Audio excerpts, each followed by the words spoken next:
So Billy has a deal. I have a very unusual purchase opportunity. A Walgreens for $360,000 only in a small town.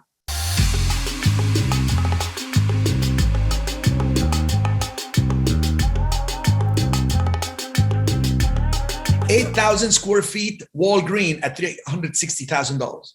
The key point is there is only 1 year left on the lease, and they're going to sell it at 10% cap.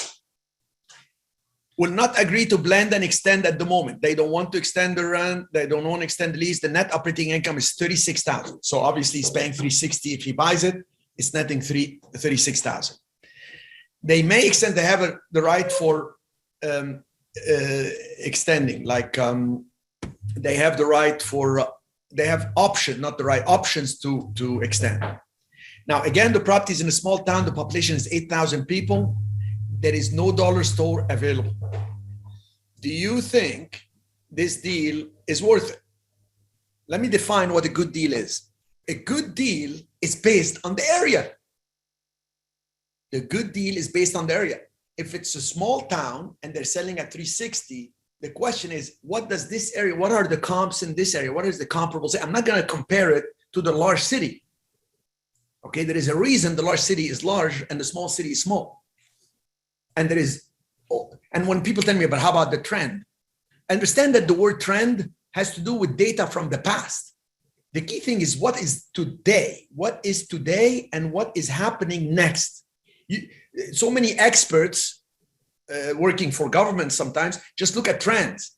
Well, the trend is changing. How do you know?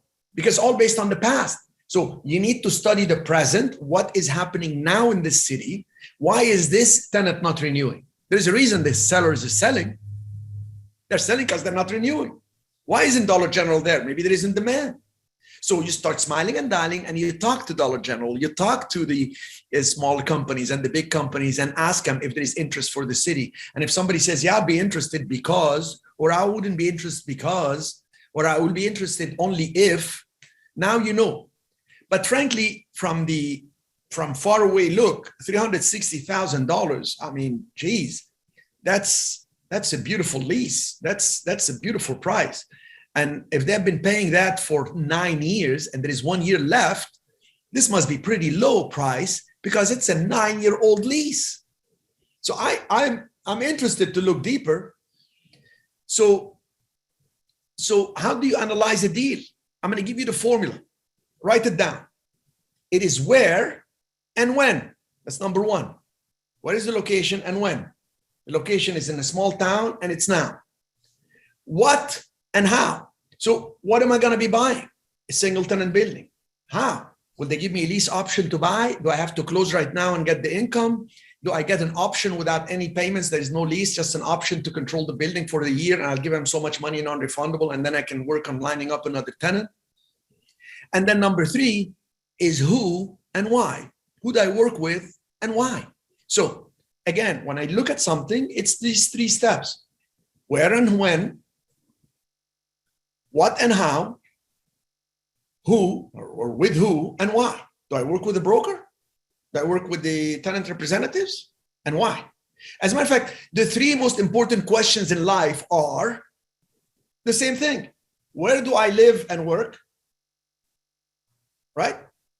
What do I study and what business to focus on? And then who do I live with at home and live with at work? It's always these questions. So I think this one has potential. This one may bring you a lot of money. You just have to make sure you can live with 1 year, if you're going to buy it, $360,000, with 1 year getting that income and lining up a tenant. 1 year is a long time. 10% is a very good return. So your risk is lower, but it will only be measured against the market itself and what's going on. Is next door going to close next week? Is there a lot of closed stores? What's going on? Are people at this moment, when you ask people, are people coming in? And that's how you make the decision. Because you can change a property, but you cannot change a neighborhood. You cannot change an area. You can't. Nobody has that power.